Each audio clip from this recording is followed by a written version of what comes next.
Political Buzz is your rapid-fire look at the best political topics of the day. 3 topics, 30 seconds on the clock. Playing with us today, Ron Chrisite, former special assistant to President George W. Bush, and Jason Johnson, chief political correspondent for Politics 365 and political science professor at Ohio's Hiram College. Welcome to you both. Good morning. Good morning. Good morning.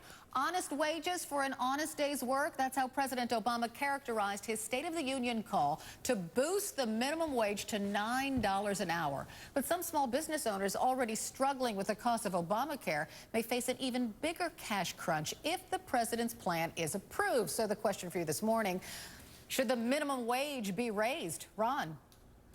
No, Carol, good morning. I don't think it should. I think if you look at my home state of California, it's had a rather crippling effect on employment.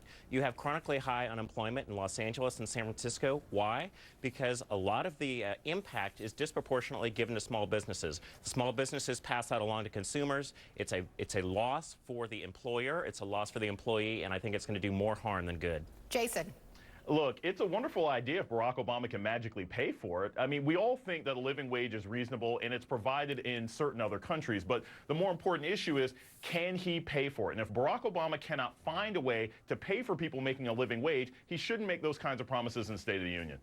All right, on to question number 2. In one of the most emotional moments of the night, President Obama urged Congress to take action on gun violence.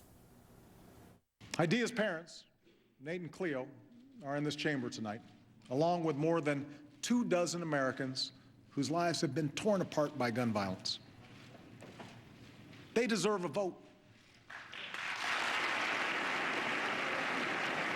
Gabby Giffords deserves a vote. The families of Newtown deserve a vote. The families of Aurora deserve a vote. The families of Oak Creek and Tucson and Blacksburg and the countless other communities ripped open by gun violence, they deserve a simple vote. All right, it took a while, but eventually Republican House Speaker John Boehner stood up and he joined in the applause along with other Republicans. So the question, will there be an up or down vote on gun control in Congress? Jason? Probably not, but there should be. Look, this is part of the new feisty, I don't have to run for office again, Barack Obama. And he called out the Republicans in Congress, just like he called out the Supreme Court when he was talking about Citizens United. Congress should not be delaying these kinds of issues. The Republicans should be proud enough of their policy positions to take the political, backlash of voting down these sorts of gun control issues. I think Barack Obama was absolutely right. We're not going to get a vote, but we should. The Republicans should stop standing in the way. Ron? Well, I agree with Jason. I think this is definitely the feisty President Barack Obama who doesn't have to face the voters again. In that he doesn't have to face the voters again, the politicians who do are very leery of having a gun control vote. When the president says Gabby Giffords deserves a vote, Aurora deserves a vote on what specifically? What is the president's plan? What does the president propose that his legislation would do to prevent these tragedies? I think he is very much on rhetorical loft and sort of spirit, but very, very minimal on substance. So, no, I don't think anything's going to pass the Congress this session. Wow, you guys are downers this morning.